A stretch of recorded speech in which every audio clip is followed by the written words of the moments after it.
We're ready to start section 6, and section 6 is called 3-stitch checkerboards. We've already done the vertical stripes here. At least that's what she calls that stitch. And this is the shawl that was done by Arnie Grabowski. It is called the, let me get to the first page, name of it. It is the Stitch Along Winter 2007 Mitered Corner Shawl. So for this one, your forward passes is we did the purl stitches. As you remember, you always do the last purl stitch and then you do another one that's a purl stitch. So the stitch repeat is this. We need to remember to do our edge increases. Okay.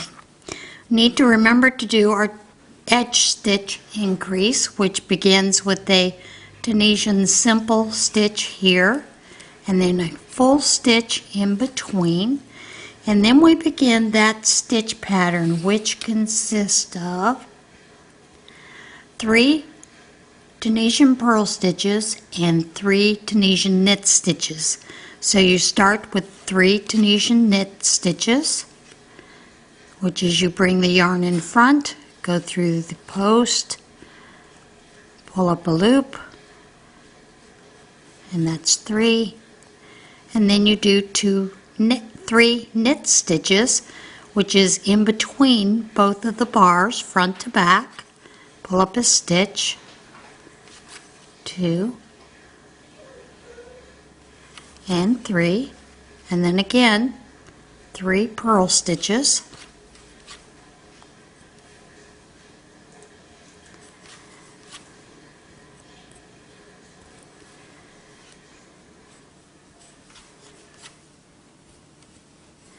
and then 3 knit, and you're just going to repeat that all the way up to the center point, and I'm going to do that and I'll meet you when I get to that point. Now I'm up to the center, and here where the yarn over was of the previous row right there, we're going to do a full stitch, then we will yarn, so I unravel my yarn.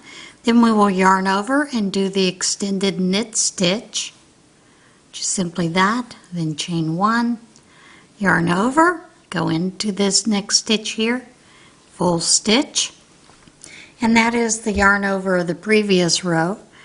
And then we start our pattern again, which is simply 3 purl stitches,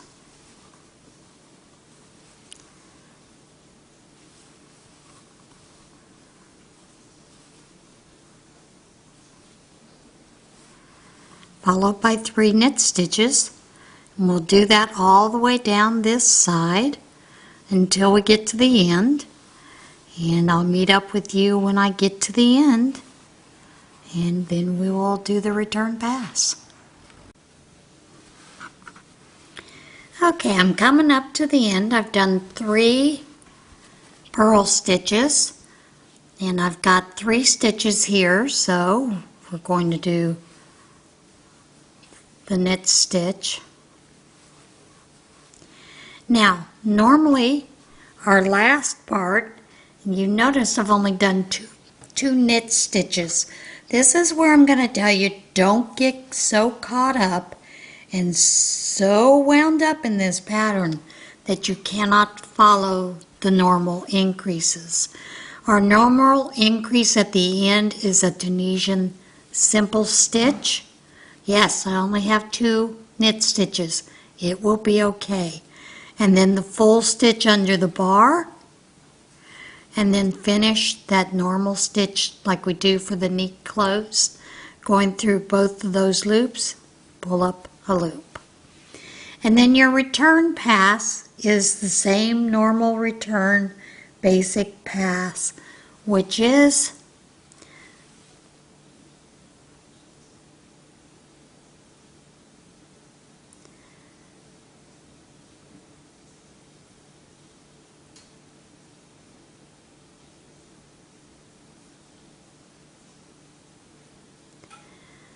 that chain 1, yarn over, go through 2, yarn over, go through 2, all the way to the end. And then once we get to that end, we'll get to the next section of this, because there are a couple of different rows that you're going to do.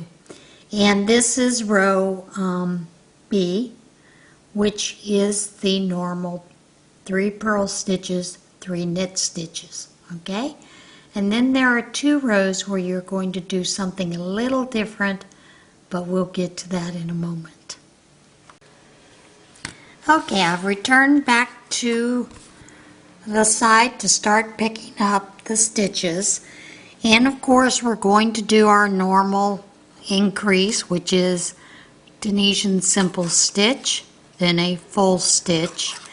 Now here we have to remember we're going to have to do what Arnie calls the trick. Now I don't like the way that she puts that, but hopefully I can explain what we're doing here. With a checkerboard, we're going to do several rows of the same stitch pattern. In other words, it's kind of like when we do the waffle stitch in crochet. We do so many stitches as a front post, so many as a back post. We've done 3 here as a purl stitch and 3 knit stitches. We're going to continue that for two more rows. However, since we've had an increase here with this full stitch, we have to decide what to do with that stitch. Now, since I want the purls to be here and separated, I am going to do a knit stitch. And then I will start that pattern row repeat with 3 purl, 3 knit stitches. This is the only thing that is different with these, is when you are doing these rows, you kind of have to determine where your increases are, what stitches to put in them. So, and it's basically the same thing all the way up to the tip.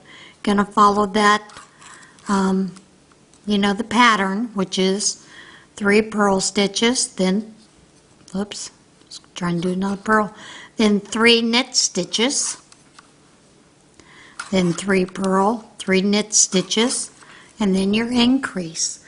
Now you're going to do that for a total of 3 rows, so that you have a little bit of a pattern here with the knit stitches and the purls for a total of 3 rows. So I'm going to do that for the next 2 rows off camera.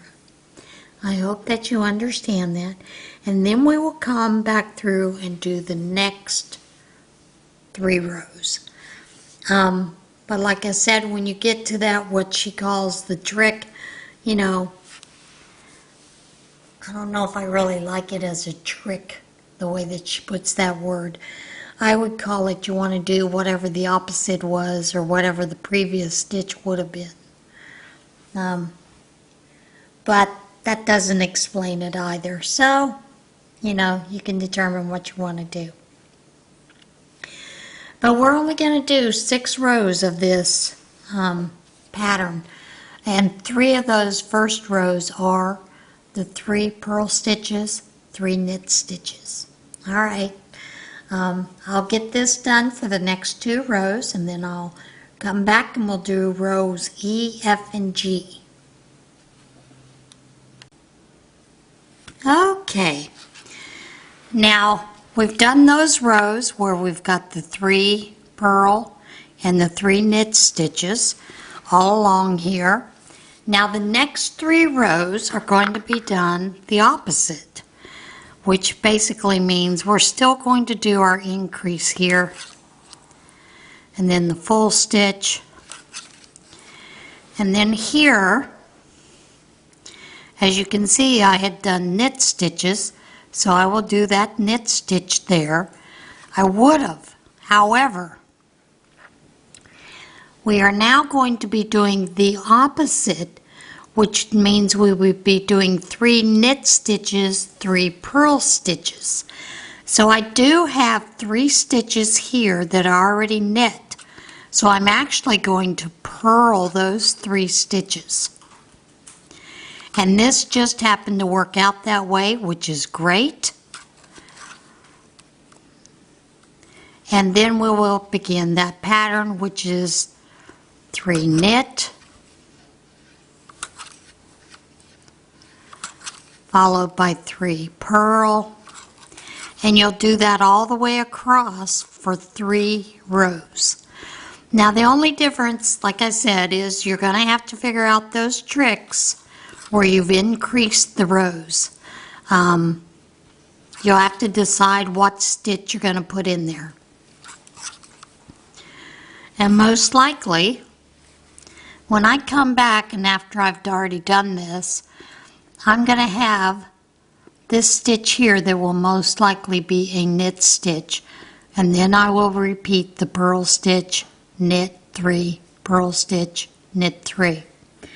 So your row pattern repeat for rows E, F, and G are to do your edge increases, 3 knit stitches, and 3 purls.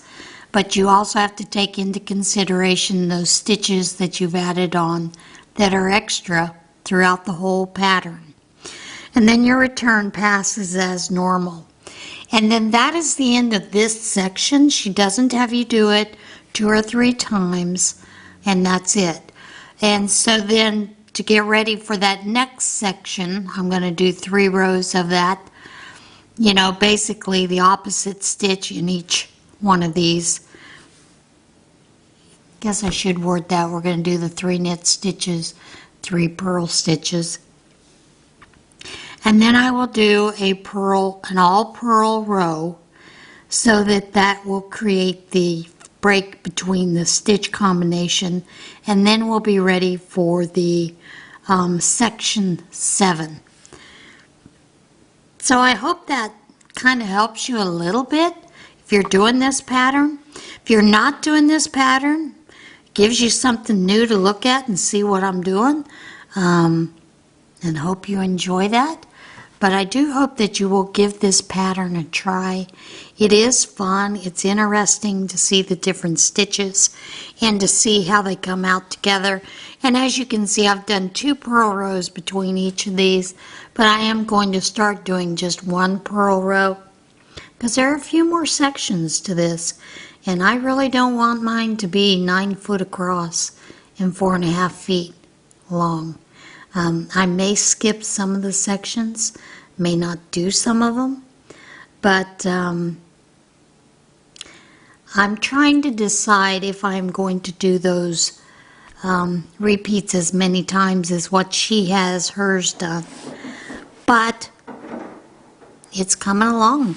This shawl is looking pretty good, and I'm enjoying doing it. I'm enjoying playing with these Tunisian stitches, and I hope that you are enjoying this little bit of a series. Alright guys, that is it for this week. I will see you again next week when we do the honeycomb stitch, which uses the Tunisian reverse stitch and the Tunisian simple stitch. So that should be a little interesting to see that stitch. Alright guys, see you guys next week. Bye.